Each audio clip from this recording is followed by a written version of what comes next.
नमस्कार। News times bulletin में आपका स्वागत है। मैं हूं सर्वेश कुमार सिंह। बुलेटिन में सबसे पहले हेडलाइंस। पश्चिम बंगाल चुनाव में हुई योगी आदित्यनाथ की एंट्री। मालदा में कहा, जो राम का नहीं वह काम का नहीं। कानपुर देहात में भीषण सड़क हादसा, 6 मजदूरों की मृत्यु। गुजरात के निकाय में लहराया भाजपा का परचम। म्यांमार में सेना और लोकतंत्र समर्थकों में टकराव बढ़ा। पश्चिम बंगाल चुनाव से पहले कांग्रेस में अंतर्कलह चरम पर। लखनऊ आ रहे विमान की कराची में हुई इमरजेंसी लैंडिंग। यूपी सरकार सख्त, अब फर्जी शिक्षकों पर होगी एफआईआर। कोरोना से भाजपा सांसद का निधन। हाथरस में सामने आया छेड़छाड़ का मामला, विरोध पर पिता को मारी गोली। मेरठ में नकली पेट्रोल डीजल बनाने के गोदाम में भीषण आग। और वरिष्ठ पत्रकार दिलीप अवस्थी का निधन। अब समाचार विस्तार से।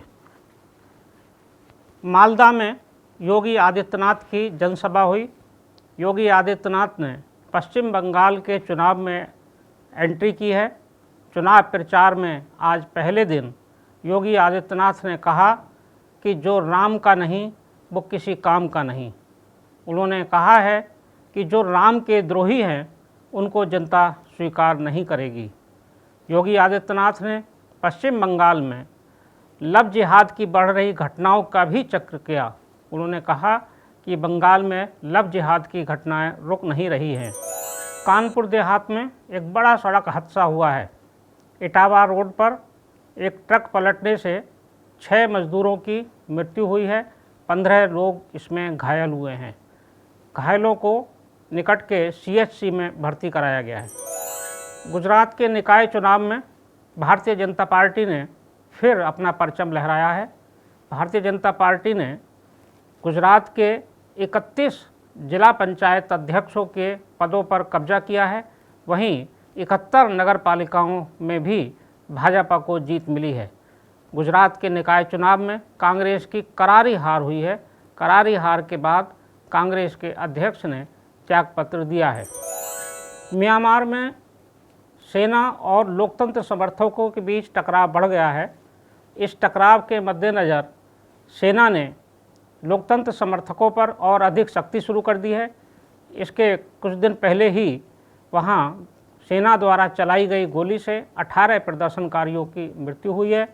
इसके बाद लोकतंत्र समर्थक प्रदर्शनकारियों ने सेना को आतंकवादी घोषित किया है।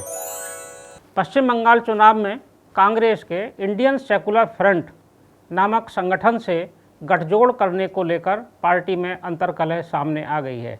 पार्टी के वरिष्ठ नेता आनंद शर्मा ने इस गठबंधन पर सवाल उठाए हैं और कहा है कि हाईकमान को इस तरह का गठबंधन करने से पहले कार्य समिति से अनुमोदन लेना चाहिए था।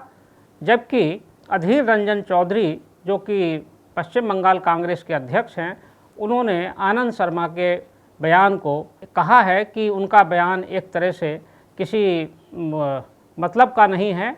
ये बयान उनका पश्चिम बंगाल की राजनीति में कोई महत्व नहीं रखता है, क्योंकि यहाँ उन्हें कोई नहीं जानता है। लखनऊ आ रहे एक विमान की कराची में इमरजेंसी लैंडिंग कराई गई है। विमान शारजाह से आ रहा था। सुबह लगभग 5 बजे एक यात्री को हार्ट अटैक पड़ने के बाद कराची क्षेत्र में उसकी इमरजेंसी लैंडिंग कराची हवाई अड्डे पर हुई। हबीबुर रहमान नामक इस यात्री को वहां चिकित्सकों ने देखा, लेकिन उसके पहले ही उसकी मौत हो चुकी थी। इसके कुछ समय बाद लगभग 8:15 बजे इस विमान को औपचारिकताएं पूरी करने के बाद भारत रवाना किया गया। उत्तर प्रदेश में फर्जी शिक्षकों का मामला सामने आने के बाद उत्तर प्रदेश सरकार सख्त हो गई है। 812 फर्जी शिक्षकों की निलंबन के बाद, उनकी जानकारी होने के बाद सरकार ने इन शिक्षकों के खिलाफ एफआईआर कराने के भी आदेश दिए हैं। कोरोना ने एक और जान ली है। भारतीय जनता पार्टी के खंडवा मध्य प्रदेश से सांसद नंद कुमार सिंह की कोरोना के कारण मृत्यु हो गई है। नंद कुमार सिंह भारतीय जनता पार्टी के पूर्व में प्रदेश अध्यक्ष भी रहे हैं। उनको गत जनवरी में कोरोना हुआ था। इसके बाद मेदांता चिकित्सालय में उनको भर्ती कराया गया, जहां आज उनका निधन हो गया। हाथरस में छेड़छाड़ के बाद एक पिता की हत्या का मामला सामने आया है। वहां कुछ लोगों ने एक लड़की के साथ छेड़छाड़ की थी। उसके पिता ने जब इसकी एफआईआर कराई तो आरोपियों ने उनकी गोली मारकर हत्या कर दी। यूपी के पश्चिम उत्तर प्रदेश में मेरठ से एक बड़ी आगजनी की घटना की खबर है।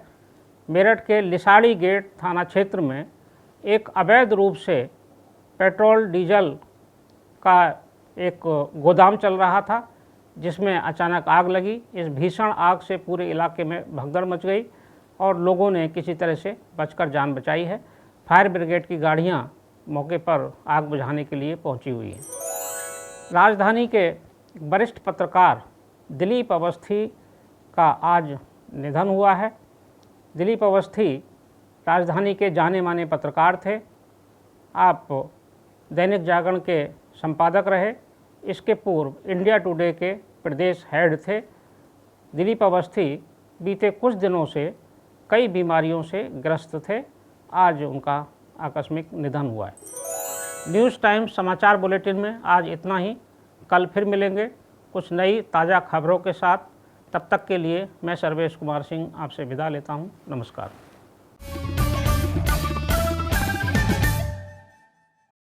सब्सक्राइब करें हमारे YouTube चैनल को और हर अपडेट पाने के लिए बेल आइकन को दबाएं।